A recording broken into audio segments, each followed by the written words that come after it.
our vision and thought, right? How do we portray Manipur and to the rest of the world in Manipur's term, in our term? I love that. And we I have to think know we can go. Manipur. We have to Yes, know for Manipur. that you have to If know you want to, Manipur. yeah, if you want to portray Manipur and tell people about Manipur, the first thing is that you have to know Manipur yourself. You have to investigate it yourself. Otherwise, how do you So, know what to show other people?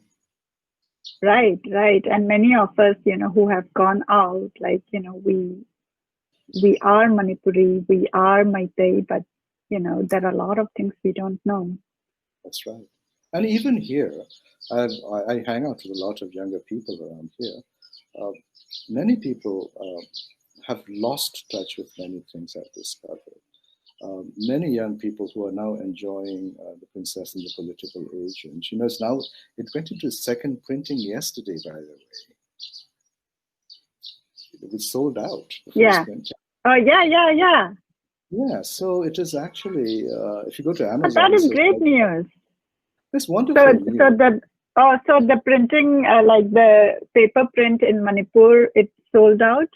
Sold out. Even in the Yeah, rest that's of India, they have awesome. to go into second printing because it's also sold to anyone in India, Amazon, India.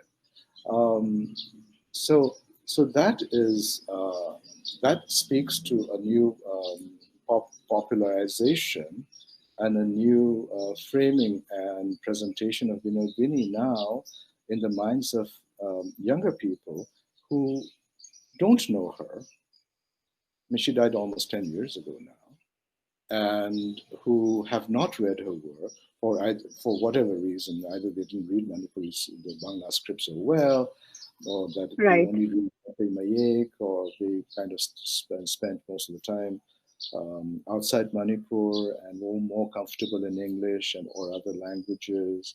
I mean, I studied Manipuri in Manipur when I was here, and I studied Bangla for another 8 years. I can read Bangla script quite well, except one gets rusty. Yeah, I can't pick up a book and just enjoy it like a thriller, for instance, like reading the Da Vinci Code, just turn the pages one after the other.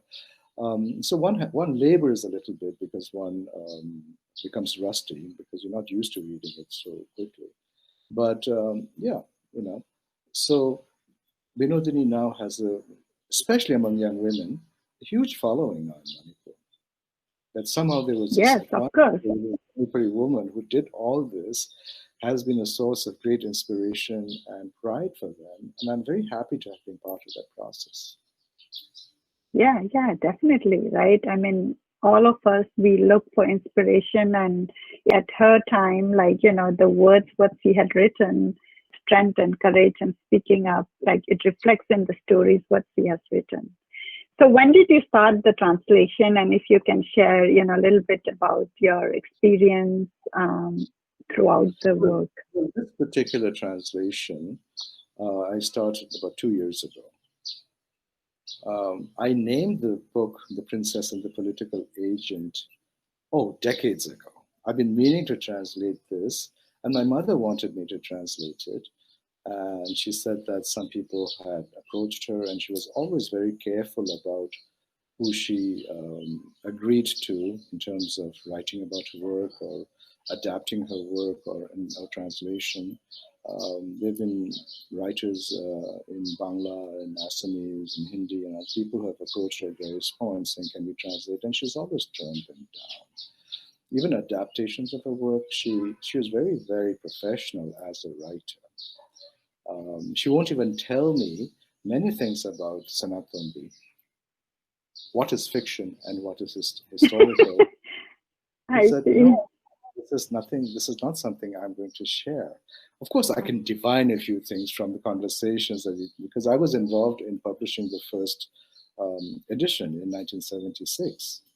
Um, and all of Oh, 75, wow. So this Maitai Lol, it was published in 1976. or 75, Wow. my dates are always a little off, but yeah, Yeah, I mean, so but yeah, in the 70s. Okay. yeah. And so we decided on the cover, which was done by Ingudam, not this one, but another one, which was a very beautiful one of cremation fire. And at that point, she said, no pictures of Sanatan in the book, because she's not fiction creation. Okay. And this is based on history and historical incident. But she will not tell, she didn't tell anyone which was history and which was her imagination and creation. In fact, one time she came to me, I said, what happened? And she says, my book was produced in court the other day as evidence in some dispute about land. I she see. Said, they don't even know that my book is all fiction. I'm not going to be telling them. She said, it's not her job, So the original book has little drawings that separate the chapters. It's a very forward modernist book, by the way. It's not just a historical story of novel that just kind of reads from A, B, C, D all the way to Z. It is a book that plays with literary form. It's a very highly literate piece of work. It's a work of literature. So there were no chapters in the book. We had to chapterize it for Penguin. I see. Because Penguin put this in after they saw the translation, they put it in modern classics, which is their division of writers like Rabindranath Tagore and Sarat Chandra Chatterjee. And so it's a very highly elevated pantheon. And this is the first book from Northeast India that is being recognized as a modern classic. But the modern classic also has a very strict form of presentation. So we had to chapterize it. My mother and I, we edited the book together with other people as well. And one of the things that we discussed a great deal, which again I revisited with my editors, I worked with 4 of them at Penguin, is the use of ellipses, of the ... dots. And she was very liberal with them, and she broke all conventional rules of punctuation.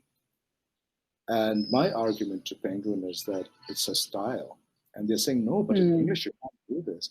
I said, yeah, but this is a writer in Manipuri. We have to keep what she did, and there's a purpose behind all these ellipses.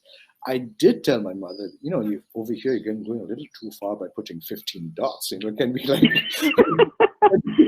like 6 or 9 or something? So we went back and forth in the production of this first edition, and that is the one that I'm using for this particular translation. And we added spaces. She's an artist with training from Kala Bhavan in Santiniketan, and she saw the page also in visual terms. So she separated paragraphs. She put extra spaces between lines. Sometimes she crunched up text together. There were many things that she was playing. It kind of reminded me of works like Tristram Shandy by Lawrence Sterne, which has blank pages in the middle, for instance. These are called graphic devices. And Binodini actually uses graphic devices in her book. So she's not an easy writer, and she demands that there's a reader's response. You have to keep track. You have to pay attention to the work. She's not going to make it easy for you.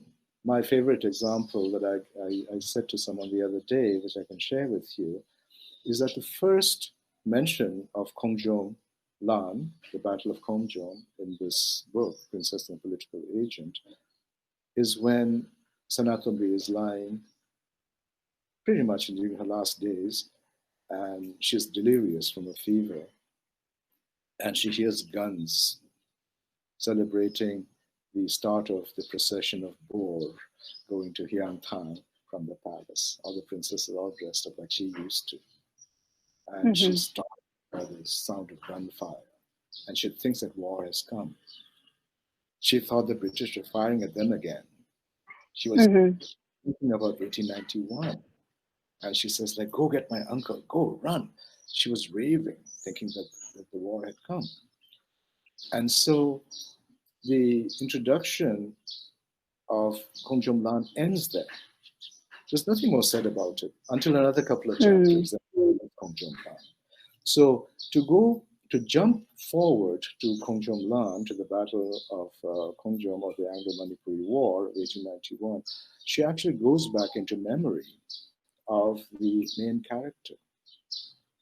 And so it is kind of going back in order to go forward. And these are these time shifts and playing of literary devices, of writing devices that she undertook. Like, for instance, a friend of mine said to me, "Oh my God, Penguin has made a mistake. All the commas are missing in the last chapter." And I said, well, actually, they are not there, because she was using a literary technique called stream of consciousness. We just go from word to idea without any break. So when she's lying in a deathbed, and all the images and sounds are coming back to her, there's a whole chunk, two whole chunks of prose without any full stops, periods, commas, nothing. It is just a stream of consciousness. That's because she liked the work of Virginia Woolf, who was experimenting with that in the early part of the 20th century.